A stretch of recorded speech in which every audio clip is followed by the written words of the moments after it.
All right, hey now, it's the Rob from 1061. Rob, wait. What? This is post to post. We got to do something big, something out there. What were you thinking? Ladies and gentlemen, boys and girls, children of all ages, Town Square Media and 1061 KISS FM proudly bring to you your podcast champions of the world. He's the R to the O to the B. I'm STEVE. We are your hosts with the most, bringing you everything wrestling related from post to post.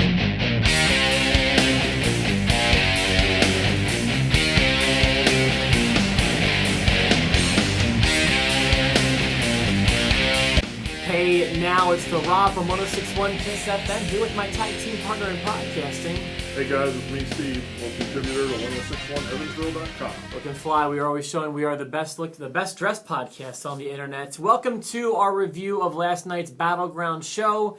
I think there's no doubt about it. We had 3 disagreements going into the show in which I went 3-0. Yep. So after several months without this cup at my desk. I present this to you, Rob. Thank you. I think I've earned this one. So cheers, everybody. The Too Cool Cup of Awesomeness returns to me for the next month or so until SummerSlam at least. Although I do intend to keep it throughout the rest of the summer into the fall. Okay. All right, Steve. Last night was Battleground. Do you want to talk about some overall thoughts about the show? Overall thoughts, I mean, like anything right now, good points and bad points. So, Sure. Yeah, I agree with that. I would say I didn't love it. I didn't hate it either. Yeah. I feel like the biggest thing that the biggest things wrong with this show last night are that I'm burnt out on wrestling right now. I've had to watch way too many hours. I think it was 15 hours last week of wrestling that I felt like I had to watch. I did watch the CWC. I enjoyed that, but again, this is just so much content for me to keep up with. It's becoming like a job. We keep making that comparison, and sometimes it does feel like work. Yeah, day one of this week, we're 4 hours, 20 minutes in. Yeah, and then the other thing is the show is really long. So, like, when some stuff's going on, it's like I can't help but now I'm on my phone Facebooking and playing Pokemon and shopping on Amazon and looking at people's Snapchats because you've got me here. I'm spending, like, a full day out of a week watching your content. Like, I wish you'd give me less sometimes. I don't need these pay-per-views going more than 3 hours. Plus, you have the super 1 hour lead-in. It's like, this is just too much. So I'm a little fed up with that, and I feel like that was its biggest obstacle. I feel like no matter what happened last night, I would have been a little cold to it because of how much content we've been given this week. Yeah, they definitely could have trimmed some fat last night. That's for sure. So there was that, and then I also felt like, I guess those are the 2 big factors, but also I felt like no angle last night, maybe there are some exceptions, but there weren't a lot of great builds into last night's show. In fact, I feel like it's just been a stagnant month of content up until the pay-per-view today. So I feel like it did lack some serious content going into the show today. Yeah. So you want to start at the top? I've got the matches here, and we can hit what we thought about the show. We both predicted the start of the show with Bayley being the surprise guest. Yes. I feel like that was kind of a bold prediction. I mean, obviously, we both kind of thought it, so it wasn't too out of left field. Yeah. But, I think anytime they call somebody up like that, it's kind of a bold prediction. Yeah. Bayley had a strong debut. She was obviously over, deservedly so. She's a great worker. They seem to... I don't know if they're either skirting it or they're... I feel like they're saying she's not signed to a brand yet. Oh, really? Yeah. Have you gotten that vibe? I think it might have been a tweet from Mick Foley that I saw. But he's like, I hope we can see more of Bayley in the future, but she's not signed to Raw yet, is kind of what I've been seeing. Okay, I haven't seen that. It feels like Raw would be a good fit for her. Yeah. What do you think? Yeah, she needs to be on Raw. That's where the bulk of the women's talent's at, and after being absent from the draft, she needs to be on Raw. And don't forget, you can tune over to SmackDown. You can see Becky Lynch versus Natalya week after week after week. I agree. Raw would be a good spot for her. I feel like all of the girls should be on one show, personally. Yeah. I did think that the show was written kind of strangely, and that was one of the first notes that I picked, and I wrote this during the Wyatt match, which was next.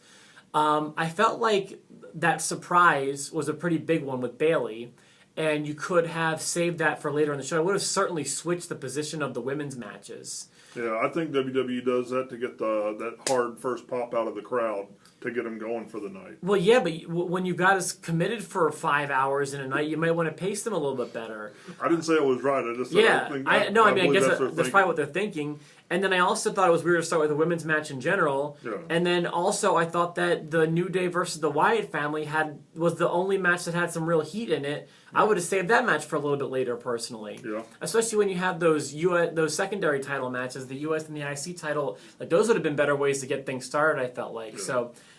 So the Wyatts and New Day was next. Had I realized that the titles were not on the line, I honestly would have probably changed my prediction going into our predictions episode. Okay. But obviously I did not know that, so I can't change it after the fact. But I thought that match was really good. I thought that felt like the old Wyatt family, and I mean that in a good way. When the Wyatts had some real heat in them. I hope that this is some sort of resurgence for them because I missed their presence on the show. Yeah, Bray definitely looked strong. If not the whole family, Bray definitely himself had a strong presence. I wish there would have been a little more storyline-wise from Xavier's character, like the being scared thing. I felt like it didn't really factor in very much. Yeah. But outside of that, it was nice to see what I called the Wyatts back. I mean, that's what it felt like definitely. to me. So I was happy with that. After that, was that the Rusev and Ryder? Was that before Kevin Owens? Yeah, that was. Yeah, okay. Yeah. So Rusev and was Zack Ryder? Yeah, Yes. Rusev and Ryder had their match, which was what it was. It was obvious. I mean, there was nothing really to complain or praise. Yeah. I did have one interesting thing at the end I wanted to comment on. Give me your thoughts. Maybe you agree, maybe you disagree. There was something felt off about the Mojo Rawley run-in. Okay. Now, I can put into words what I mean by that. So he comes out here with all this energy and so much hype and momentum. I know that's his gimmick, and that's cool. But he comes in the ring and doesn't do a damn thing. Yeah. He gets right into Rusev's face, and I think that he either A, needed to hit Rusev, or B, Rusev needed to flee immediately when Mojo got into the ring. Yeah. When neither of those things happened, it looked really stupid to me. Yeah, I kind of wonder why he went out there to do nothing. That's exactly. Yeah. And you're so hyped up and you do nothing in the ring. Like, that was wrong, I feel like. That's just wrong. If I'm that enraged, I mean, I've got to put it somewhere. Right. I'm not just going to stand there and shake. You can exactly, standing and shaking. He needed to either hit Rusev or he needed to scare Rusev off and, do that hitting him over the ropes kind of thing where he misses and I need you so bad, but I can't get my hands on you. But to be WWE, they can't further that storyline because they're on different shows. Well, I mean, there's that, but so let him hit him, Yeah. or run off. You just had a match, like a hard fought contest. It doesn't look cowardly to run off at that point. So I don't know. That just felt wrong to me, and that should have been planned better. I didn't know if that stuck out to you or not. Well, Mojo Rawley stuck out to me because I'm not a fan of his either. So that whole segment I could have done without. I feel like I need to reserve comment on him. He hasn't blown me away yet, but he's got potential to me. So I'm not going to just write him off yet. Okay. So there was Sami Zayn and Kevin Owens. All right. And I thought that was easily the match of the night. Okay. A potential match of the year candidate, in my opinion. I thought it was more than 4 stars, possibly a 5-star match last night. I loved it. Okay. What did you think about Owens and Zayn? I know you've got an interesting viewpoint on Zayn. Yeah, I mean, it was definitely a strong match. It's really about what I expected for them, and I personally don't think it was even match of the night. It was a great match. Are you kidding me? Yeah, but there was one match I enjoyed even more, and so I mean, I can't even say that. I mean, it was a great match, and it may be my dislike for Zayn and not getting past that, but I mean, they did exactly what I thought they would do. I mean, they know each other, and they didn't raise the bar on what they do to one another. So. And you thought there was a better match last night than that? Okay, we'll get to that. I guess I'll just go ahead and guess it was probably the main event, but we don't have to answer if you don't want to yet. Okay. I thought it was great. It was their best encounter I've seen in WWE by far. While I don't know if I like it better than there was a Raw main event right after WrestleMania. It had 4 guys in it. It was AJ and Owens and Jericho and Cesaro. I thought was awesome. Mm-hmm. This match I thought was one of the best matches I've seen in a super long time. I would say 4.5 to 5 stars. I loved it. Okay. There was that Sami Zayn bump that was a mistake, where he kind of did a springboard off the top rope and hit his head on the apron. That looked brutal. Yes. I was so glad he didn't get injured. There was one thing, and this is one reason why I just can't give it a 5-star match. There was one spot that I thought was wrong. Okay. And just wrong, I know is a subjective term, but there was just like you guys did this wrong, and I'll explain what I mean by that. Do you know where I'm going with this? I'm not sure. Okay, because it probably didn't stand out to a lot of people, but to me, I'm just like, that's just not the way gravity works. Like, after Sami Zayn missed the tornado DDT, and Owens met him with a brutal looking kick. Yeah. And he was dangled in the corner, and then and then Owens did his cannonball spot while Sami Zayn's kind of tied up in the ropes, but he's outside the ropes.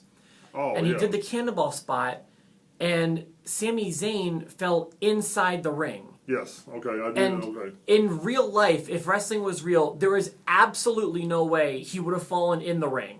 He would have fallen back outside the ring. Yeah, if he was going to fall in, he would have fallen in the impact, and like Owens' body would have pulled him in. Yeah, he would have needed to flip over, kind of. Exactly. But the way it looked, I just like, oh, you guys had such a perfect match, and then that was just the one thing that stuck in my craw, was just, that's not the way gravity works. And if in real life, you would have fallen the other way. Okay. So outside of that, I mean, gosh, the finish, just some of the offense I saw in that match, I just thought it was perfect.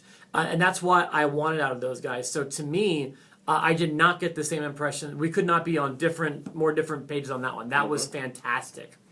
But that was just my opinion. I did not see, we both did not predict Natty to win. No. Why she won, I don't know. Becky Lynch is clearly more the future, and I feel the better worker right now. Yes. So I didn't follow that, but maybe they're going somewhere with it. One loss doesn't, mean the end of the world to anybody. Yeah. Okay, so I have thoughts about Bob Backlund. Okay. I'm actually becoming very positive on him. Okay. Some thoughts are, now that stuff is actually happening with Darren Young and this Backlund angle, it's not just like some Skype session about being a better person, being a better Darren Young. He's actually making an impact on Darren Young. I'm kind of for it. Yeah. I liked his interactions at ringside, not just last night, but for the last 2 weeks. Okay. I like the chicken wing being back. I feel like that's one of the most underrated finishing moves of all time. One of the seriously one of the best submission moves of all time.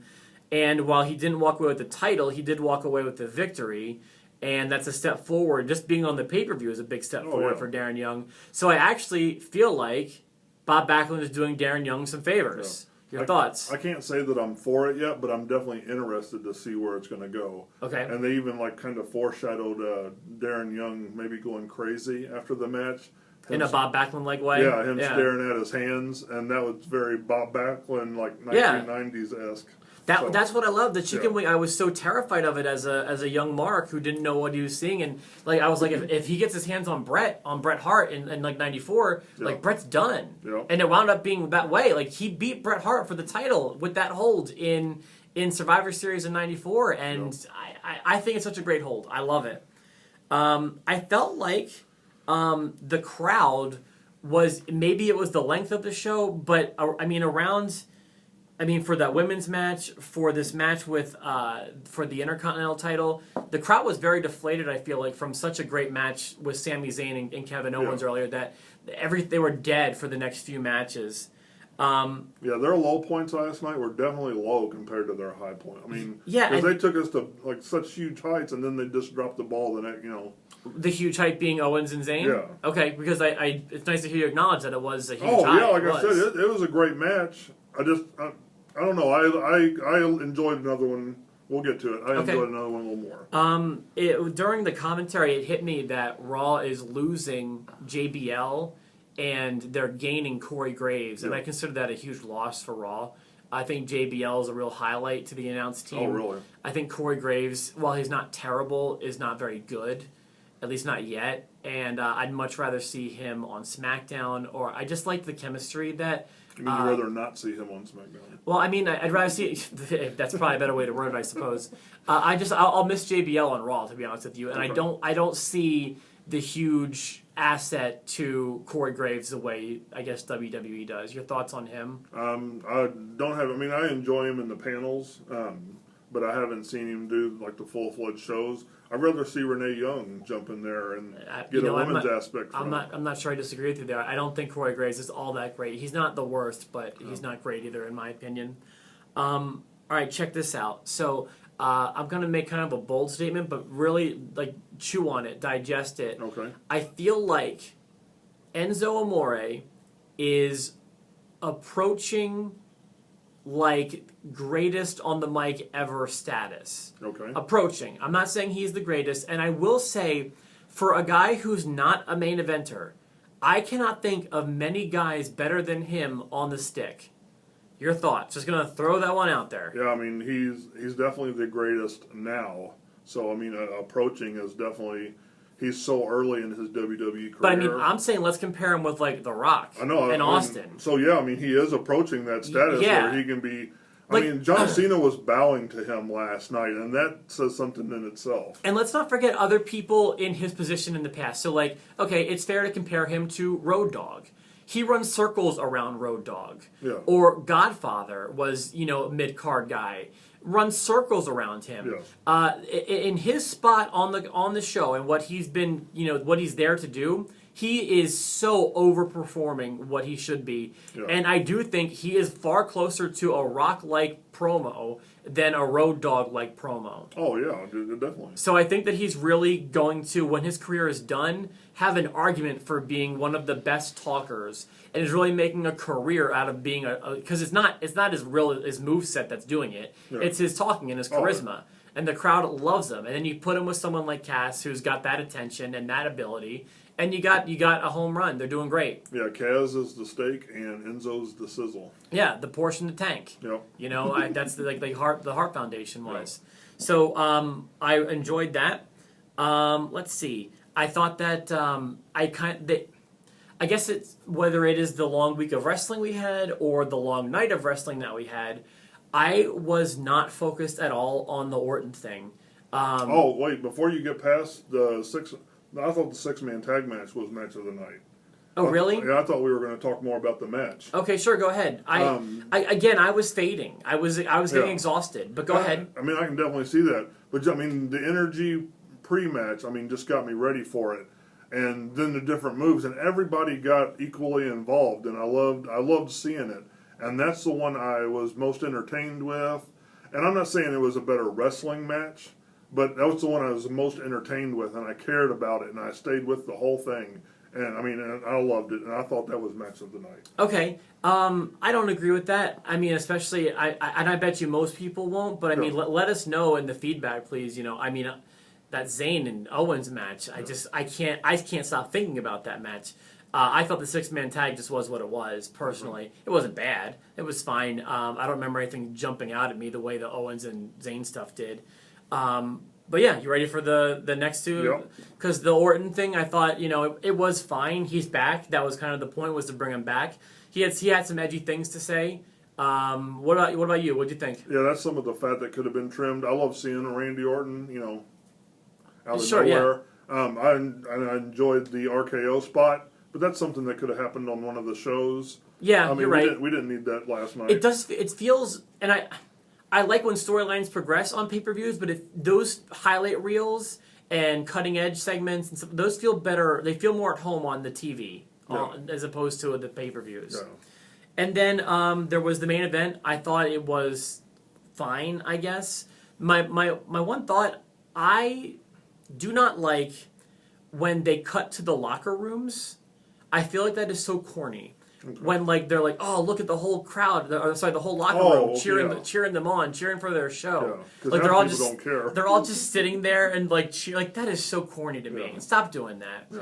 And then just one of my friends, Jerry, pointed out to me this morning, how it's a nice little storyline inconsistency. It's okay, so last month or a month or two ago, the Usos are cheering on their cuz Roman Reigns. And teaming up with him, and exactly so now they're hoisting up Dean Ambrose for beating Roman Reigns. Come on now, this is I can't stand storyline inconsistencies, and he made a good point there. Yeah, if you single out the match by itself, I really enjoyed this match too. I thought it was a strong performance by all three guys. It was. I was actually surprised they let Dean Ambrose keep it. I thought that somebody was going to get it. Of course, I thought Roman would get it. I thought it was going to be a schmaz, but if I had to pick one, if you remember, I picked Ambrose. You did, yes. But they have to turn Roman Reigns heel. There are there are heels on the roster that would die for the heat that he gets. Yep. And you guys are missing it big. I love Roman Reigns. He needs to be a heel. And right now is the perfect time. So if they don't do something, like tonight, and I know me and you still have to talk Wednesday about my fandom after these next 2 nights, because I said something last week that they got to wow me. But you got to change Roman Reigns heel. Okay. Well, I feel like... do you think they're going to make a title for Raw tonight? Do you think they're going to make one, period? Like, where do you see the title situation going? I feel like if you're going to keep it on SmackDown, you only have, 3 potential candidates for champion right now. Yeah. Maybe a 4th with Randy Orton, but, outside of Ambrose, Cena, Styles, and maybe Orton, there's no champion material on SmackDown. Yeah. Raw, when you can factor in that it's only half the rosters, I'm not sure they have much more. Yeah. I agree with you. It's a lot of their top tier performers are part timers. Well, Brock is for sure. Yeah. But I don't know that they'll have a champion tonight. I think they may start a storyline to get to a champion. I don't want to see the floating champion. I think if you're going to do 2 separate entities, you got to commit completely. I don't like having multiple champions, especially when we have the roster the way we do. Well, yeah, I don't even like the brand extension. But if you're going to do it, I think you have to commit and either pass or fail. So you're saying keep the belt only on SmackDown? No, I'm saying that Raw. If they're going to be separate entities, they have to have separate championships. I don't like it, but I think if you're going to go in with this thing, you have to fully commit. I guess if I had my vote, I would rather see the floating champion as much. Okay. Because I don't think either roster has enough for their own champ. I don't know. That's why I hate the brand extension to begin with. I agree. I completely agree with what you just said. I understand. But I'm just saying, if they're going to say Raw's a company and SmackDown's a company, you don't want to be, Google and having some Yahoo or CEO coming in and telling you what to do about your company. That's the same thing. You don't want the SmackDown champion coming to your show and besting your guy. You have to commit. Well, and I just rambled on. I apologize. No, it's okay. I'm excited to see, because I feel like last night or Tuesday night, in my opinion, was not the first day of the new era. I feel like I'll call it the newest era, this brand extension era. I feel like that technically begins tonight. So I'm excited to see, the changes that get made to Raw. Not saying I'm going to love them. I'm just saying I'm intrigued. I'm compelled, and we'll report back tomorrow. I don't know what the schedule is going to be like this week. Will it be tomorrow, or will we do Wednesday and just do both shows? I don't know that I'm going to be able to watch SmackDown live Tuesday. Okay. So let's just meet. Let's meet tomorrow, and then we'll figure out the schedule. All right. So we'll chat again with you tomorrow following Raw. For myself, the Rob, my tag team partner Steve. Hi, I'm Dolph Ziggler.